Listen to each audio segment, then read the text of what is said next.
un gusto acompañarles en el Taller Castillo Blanco. Me siento honrado de que se me convide a exponer en este espacio que por un lado guarda un gran valor cultural, siendo un espacio de trabajo de un personaje tan distinguido para las artes plásticas, para la cultura en México, sobre quien en algún momento elaboré un estudio junto con un conjunto de escultores, artistas que dieron a Hermosillo el arte escultórico en la vía pública, es decir, los monumentos como elemento central de la imagen urbana y del discurso político. Y considero que es un personaje que aún tenemos por descubrir, más que explorar o ahondar, simplemente el hecho de descubrirle por parte de la comunidad hermosillense y sonorense. Y este espacio, el grupo que en esta tarde, noche, nos abre las puertas, pues tiene el privilegio de tener como espacio de trabajo el que fue en su momento también espacio de trabajo de Francisco Castillo Blanco. Y además pues me siento honrado, dado que el tema que decidieron abordar para esta exposición, una de las primeras actividades del taller, ya abierto al público en estas ocasiones eventuales, pues se vea complementado por una actividad no propiamente artística. Sin embargo, desde luego que el arte en México está vinculado con la cultura tradicional, entonces no debiera ser extraño que se exponga o que se charle sobre temas de carácter antropológico, histórico, sociológico, en un espacio que es eminentemente o de entrada artístico, y sobre todo en el tema referente a la muerte. Es que encontramos estos vínculos inextricables entre artes plásticas en particular, y las creencias y prácticas en torno a la muerte. Desde la visión occidental, que es la que tenemos internalizada como mexicanos, como latinoamericanos, la muerte en su acepción cristiana se toma como una conclusión de la vida, no obstante que sí, efectivamente el cristianismo es una de las religiones que considera la existencia en un más allá. Sin embargo, la forma, al menos en que se ha planteado desde la catequesis hasta los servicios religiosos y los sacramentos, sí se toma como un hecho terminante la muerte, cuando en otras cosmogonías que aún existen en nuestro país y en el estado de Sonora, en nuestra región, se siguen teniendo, permanecen creencias que no ven exactamente de esa forma la muerte, sino que ven lo que desde el mundo occidental se nombra muerte como una etapa más de la existencia, y de esta manera pues se vincula a la población viva con los fallecidos, con los difuntos, y no se trata pues entonces de la misma percepción del fallecimiento o de la partida terrenal que se tiene en el mundo cristiano. No obstante que algunos de esos pueblos fueron evangelizados, y que incluso esto es algo muy importante de considerar, algunos pueblos como los yaquis y mayos consideran que ellos son los auténticos, los genuinos católicos de Sonora, creencia que les fue inculcada por los misioneros jesuitas, porque recordemos, las misiones del pueblo Yoreme o Mayo, las misiones del pueblo Yoeme o Yaqui eran exclusivamente indígenas, como se les suele nombrar comúnmente. En cambio, las misiones jesuitas, posteriormente franciscanas de la Sierra, impartían los servicios, buscaban la conversión de población criolla, ibérica o patapima, y las misiones no eran exclusivas de la población indígena. Y además, algo muy importante, los misioneros inculcaron una serie de restricciones a los yaquis y a los mayos, que tenían también un fundamento no solo religioso, sino ético o moral, más allá de lo religioso. Entonces se les señalaba que en la sierra estaba el pecado, los juegos de azar, el dinero, el consumo de alcohol, etcétera, lo cual era cierto. Y por este motivo es que yaquis y mayos preservan esa creencia, que ellos son los auténticos católicos de Sonora. Sin embargo, daba este preámbulo para señalar que no obstante, siguen teniendo una visión de la existencia o de la muerte en particular distinta a la del mundo cristiano, no obstante que ellos asuman como católicos genuinos y no tibios como se ve al resto de la población. Entonces, en el caso de los pueblos del desierto de Sonora que fueron convertidos al catolicismo, que fueron yéndonos desde el sur hacia el norte, porque de esa forma avanzó la evangelización, los mayos, los yaquis, los obaopimas, los macurahue o guarijíos, posteriormente los ópatas en la sierra, y más al norte, donde concluyó la evangelización en manos o bajo la coordinación del padre Quino, el pueblo Toconodam o Papa. Entonces son pueblos cristianos, católicos en particular, pero por otro lado en Sonora residen ya desde aquel tiempo y desde antes incluso dos pueblos más que no son católicos en su mayoría hasta la fecha, que es el pueblo Cúcapa o Cuapac del Valle del Río Colorado, que habitaba ya desde milenios atrás, desde la última glaciación en el valle, lo que ahora es el Valle del Río Colorado, porque ellos viven allí desde tiempos anteriores incluso a la existencia del río. Ellos no fueron evangelizados, no fueron convertidos al catolicismo, sino que fue una iglesia protestante que en la década de 1950 llega y los convierte al cristianismo evangélico. Situación que también ocurrió con los Comcac o Ceris, que tampoco fueron evangelizados por los misioneros católicos y que igualmente hasta los años 50 del siglo XX fueron convertidos al cristianismo. Estos dos pueblos pues no tienen en la actualidad esas tradiciones que llamamos genéricamente del Día de Muertos. Sin embargo, sí tienen tradiciones mortuorias. Por un lado, lo que se refiere a los actos cotidianos familiares ante el fallecimiento, ante la muerte en concreto, o bien rituales relacionados con el recuerdo de quienes partieron, u otro tipo de prácticas que son cotidianas, sí las tienen sin ser cristianos. Entonces es importante que se considere el hecho de que la tradición que nombramos Día de Muertos, y que además, esto es algo importante de considerar, sobre todo cuando los artistas se animan a explorar este mundo tradicional para crear obra propia, el hecho de que la tradición está categorizada por la UNESCO como obra maestra del patrimonio cultural intangible de la humanidad, que no es una simple distinción cívica, sino que implica que autoridades, por supuesto, pero no solo ellas, sino que también los estudiosos, los artistas, la población en general, está comprometida a preservar esa tradición.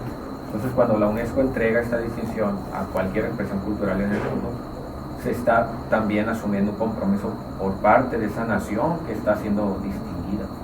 E igual ocurre con el Día de Muertos.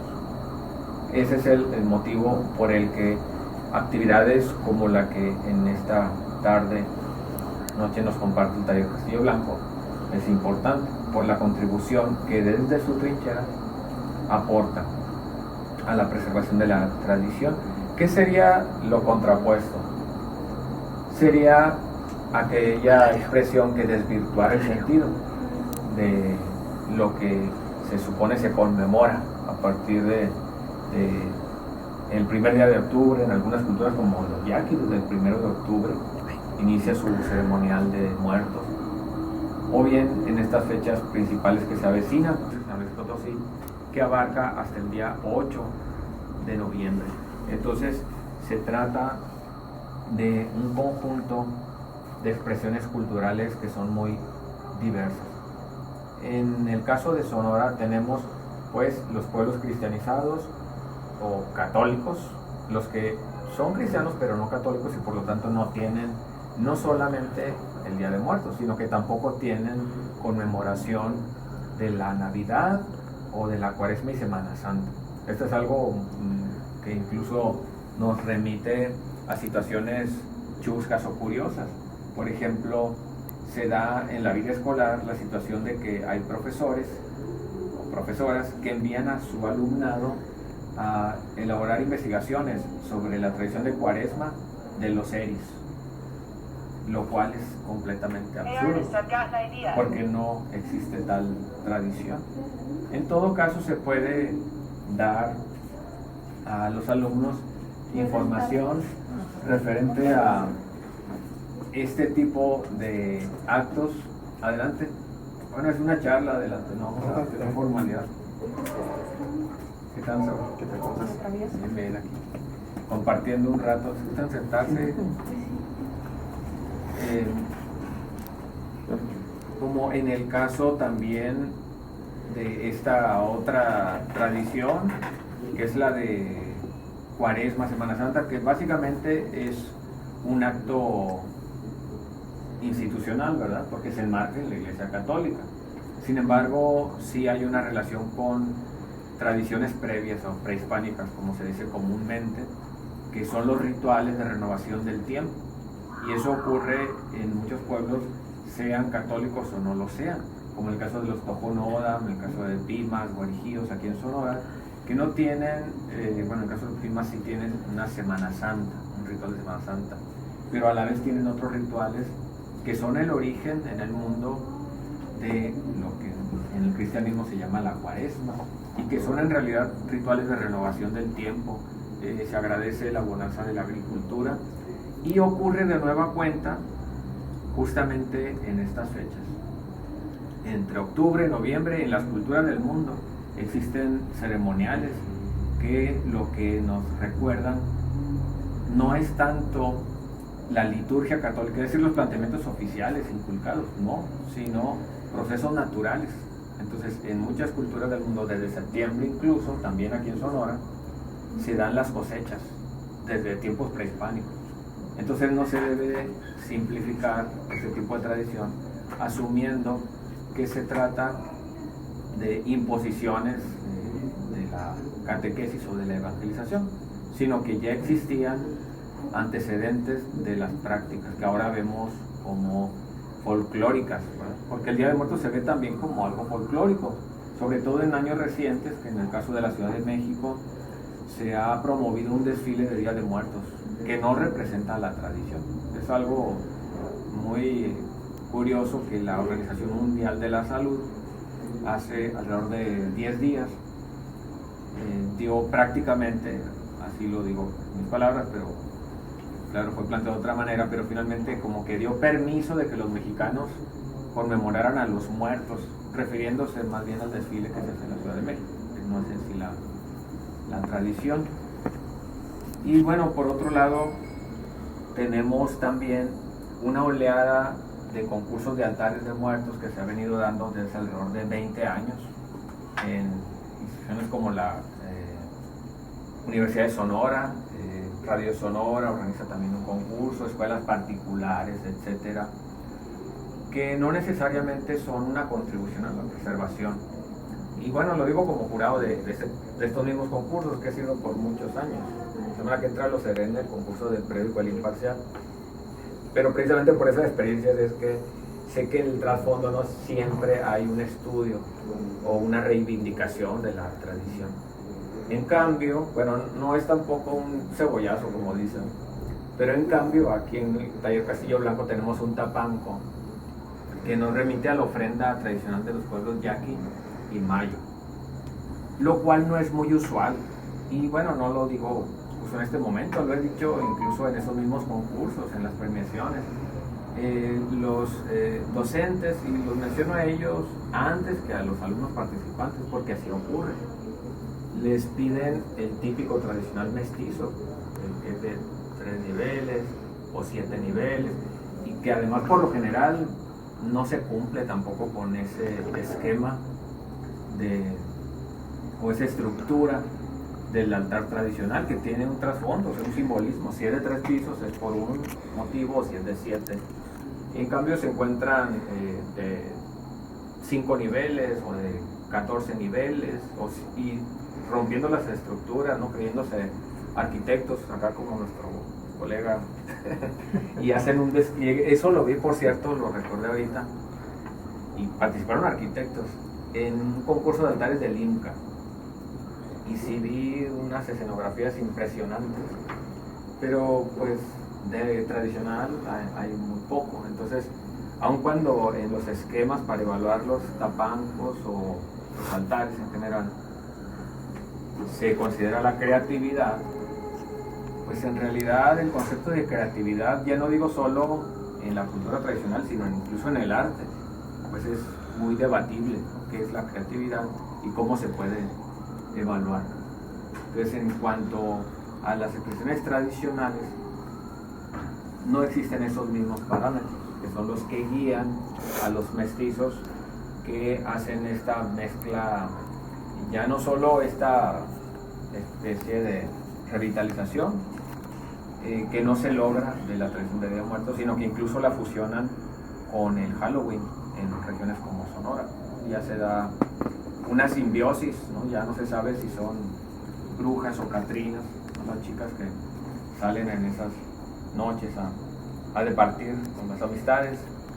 Y entonces tenemos esta expresión que en realidad es reciente y que ocurre a la vez que en distintas regiones de México se están dando las expresiones culturales genuinas y que son muy diversas. Entonces, la tradición de Día de Muertos ocurre también fuera de ese esquema mestizo o mestizante de poner estructuras de 3 niveles o de distintas formas, sino que ocurre también en prácticas que desde la visión occidental pueden parecer escatológicas.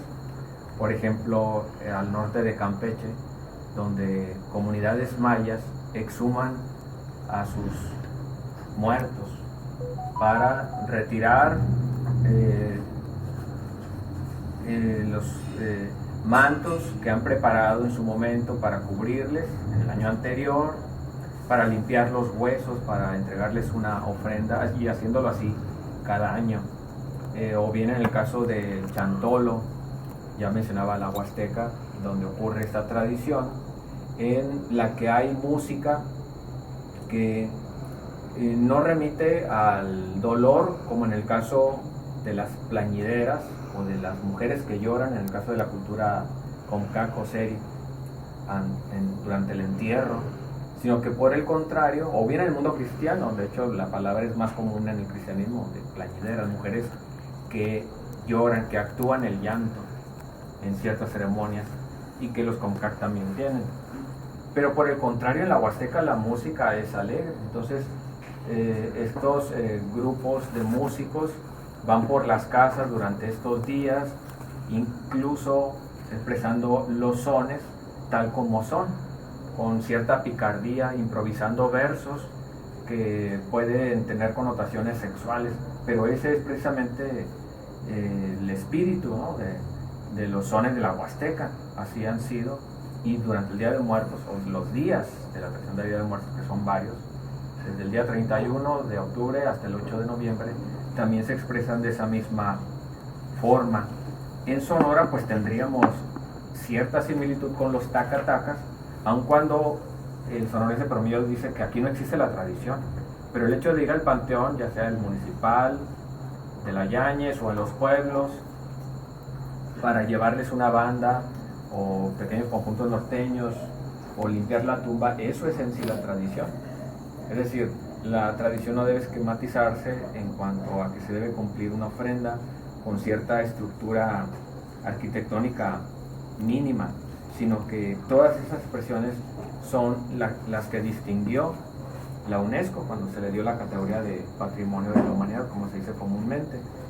Aunque bueno, también hay que considerar que cuando se hizo esa distinción se dio en el estado de Michoacán, es decir, se visitó esta región en particular para observar por parte de los especialistas de la UNESCO y colaboradores mexicanos para hacer este estudio base para la declaratoria. Sin embargo, esa declaratoria se hace o se dedica a todas las expresiones de Día de Muertos de México.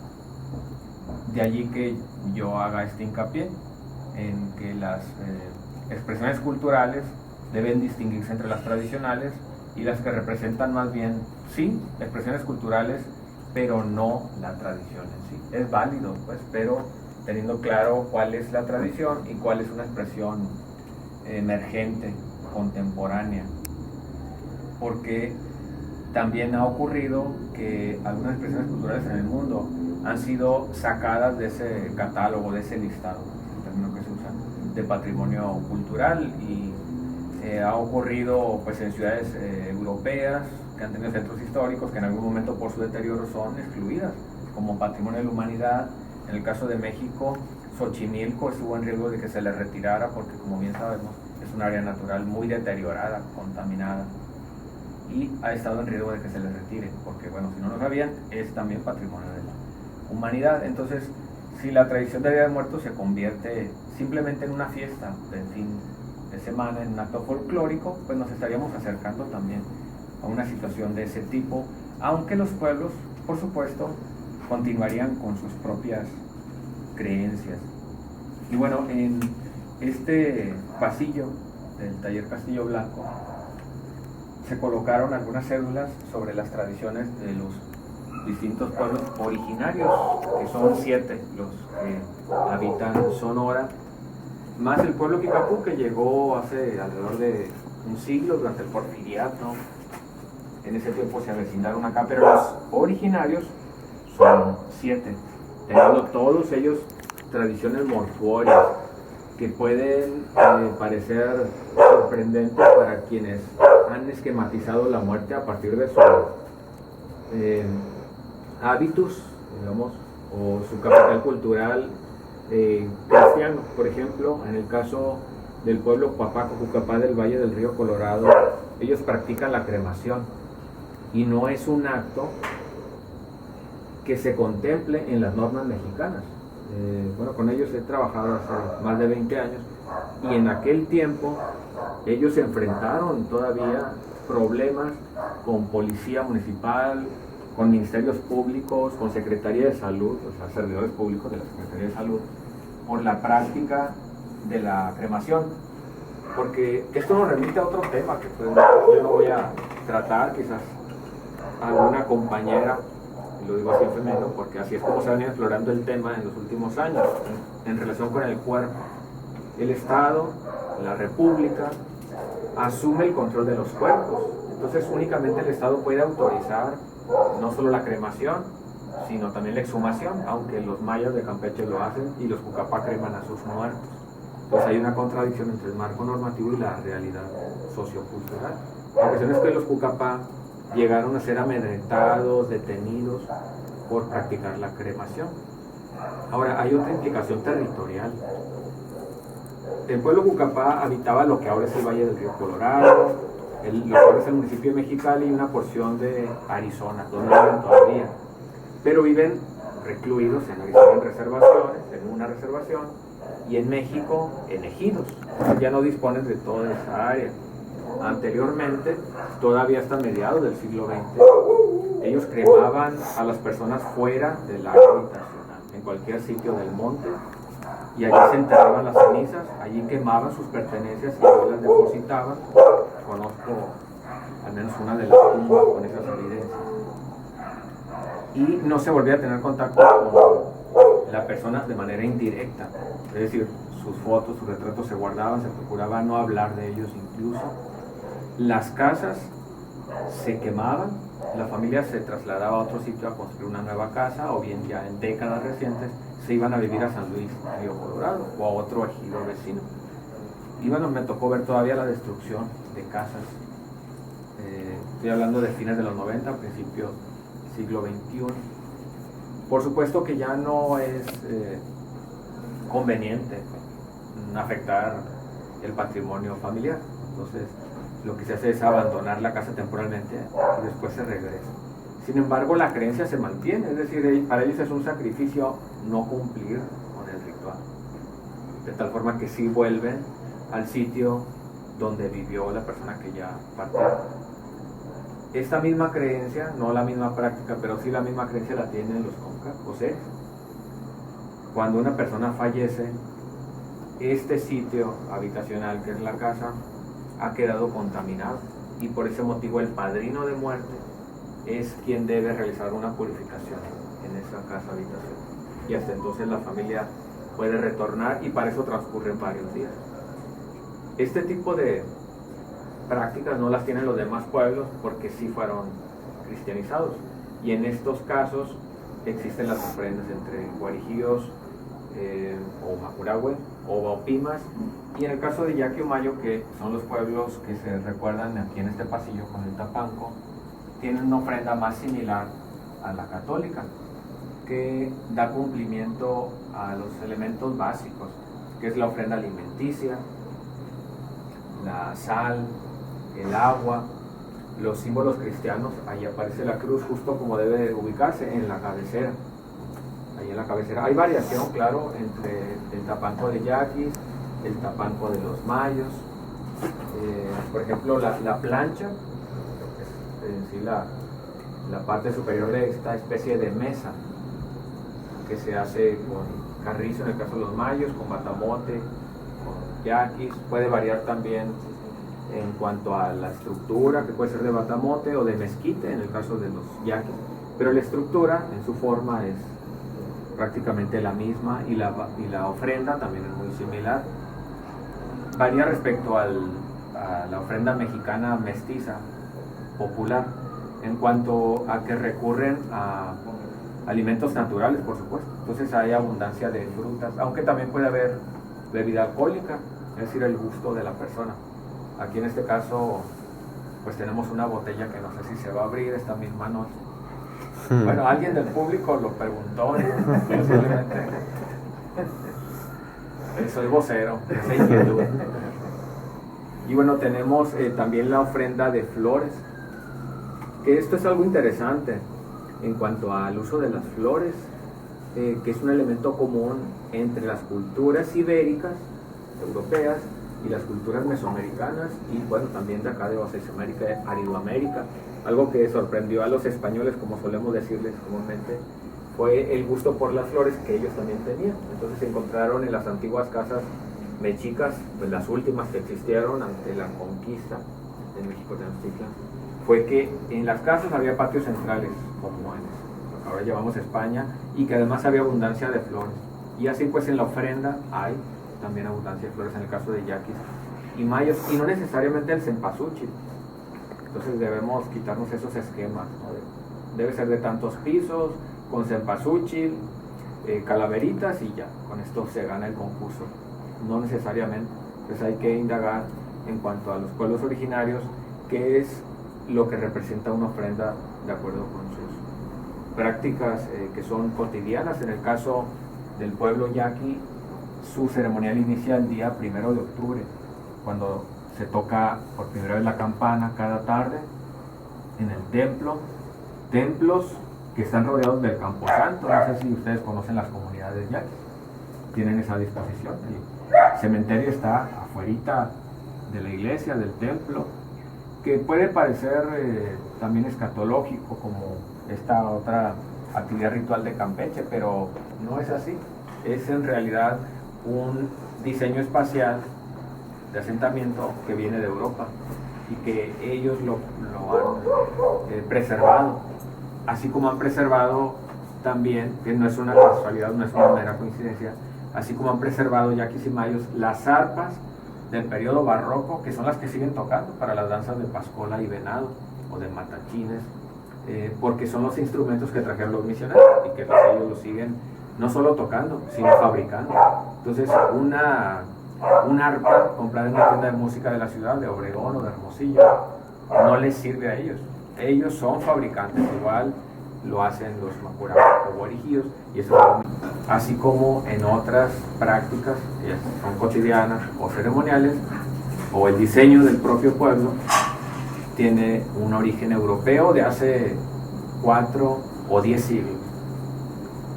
Y bueno, para cerrar la charla, en un momento ya se va a hacer el recorrido de apertura, nada más menciono un punto, un tema que ha sido polémico, que es esta aclaración oficial que hizo el INAH hace alrededor de 2-3 años, en cuanto al supuesto de que la tradición de Día de Muertos tiene orígenes tanto prehispánicos, o mexicas, mesoamericanos, como europeos. Y bueno, oficialmente se planteó esa postura, tratando pues de dilucidar y de reeducar a los mexicanos y a las mexicanas, ¿no? Estableciendo que no es así, que es una práctica del catolicismo. Sin embargo, todos lo sabemos, desde niños lo hemos aprendido al menos en la escuela, ¿no? Que es una simbiosis de ambos mundos. Y además esta idea fue alimentada por propios investigadores del INAH, donde también trabajé y fui investigador. Entonces mucho de lo que hemos leído de estas creencias nos remiten a la labor investigativa del INAH y de otras instituciones como la UNAM. Bueno, no me estoy agregando a la crítica a nuestra máxima alma mater del país, ¿no? De ninguna forma, ¿no? Simplemente estoy planteando esta cuestión. Lo que se ha investigado sobre la tradición de Día de Muertos proviene de diversos flancos y ambos han coincidido durante décadas de que sí es una tradición proveniente de ambos mundos. Y si se explora la cosmogonía y la filosofía náhuatl o de demás pueblos mesoamericanos, se puede ver que se tenía una creencia en un más allá, incluso nombrado, o sea, en su idioma, en su lengua existían los términos, como bien lo sabemos, el Mictlán, que era el sitio al que iban las personas comunes, no todos, porque los guerreros y las mujeres que fallecían en trabajo de parto iban a otro sitio con su propio nombramiento, los niños que iniciaban su vida, los neonatos, iban a otro lugar. También había una creencia de por qué se daba la muerte, cuando se daba una disociación entre los 3 líquidos vitales. Y también había una creencia respecto al retorno, es decir, esta creencia de que llegan en esta noche del día 1 al día 2 los difuntos, sus ánimas. Se relaciona también con un retorno. En el caso de los guerreros, por ejemplo, en la creencia mexica, se creía que ellos retornaban a tomar el néctar de las flores, que eso venían. Entonces venían a la ofrenda en particular a eso. Y las mujeres que habían fallecido en trabajo de parto venían a ver a sus viudos, a los hombres que se habían quedado a cargo de los hijos en caso de que hubiesen tenido otros infantes. Pero también hay algo interesante, que venían a hacer trabajo de tejidos por sus herramientas textiles, venían a trabajar y además a ver a sus maridos sobreviviendo. Entonces sí hay una idea del más allá en las diversas culturas, o incluso en el caso del pueblo Cucapá también existe un personaje similar a uno que seguramente ubicarán en el cristianismo, en el catolicismo, el guardián de la entrada al más allá, que es un santo, ¿no? Alguien debe saber cuál de los santos es. Y en el caso del pueblo Cucapá, San Pedro, ¿quién es? ¿Sí? Y en el caso del pueblo Cucapá es un escarabajo llamado Juan, que es quien vigila la entrada al más allá. Entonces la persona, digamos, una persona que no haya sido cremada o que en vida no llevó los tatuajes, ese es otro tema interesante también, los tatuajes en el pueblo Cucapá. Las mujeres, por ejemplo, que no se habían tatuado como es debido según la tradición, con 2 líneas de la comisura de los labios hacia la barbilla, no iba a poder ingresar al más allá, y de eso se encargaba Juan, el escarabajo sagrado. Entonces era una práctica propia de la mujer. Y así podemos encontrar pues una serie de creencias y preceptos comunes a las culturas prehispánicas y a la cultura o a las culturas cristianas, de tal forma que con independencia de lo que plantee un boletín o un comunicado oficial de alguna institución de antropología, pues podemos identificar similitudes y diferencias, y en todo caso las diferencias es lo que hace más enriquecedor el conocimiento de la diversidad, que es un rasgo propio de nuestro país, uno de los países con mayor diversidad cultural en el mundo, junto con otros países como la India o Brasil o Colombia, que es aún más chico y tiene una gran diversidad de pueblos originarios. Bueno, les agradezco la atención, ya podremos platicar un ratito durante la apertura. Muchas gracias. Gracias.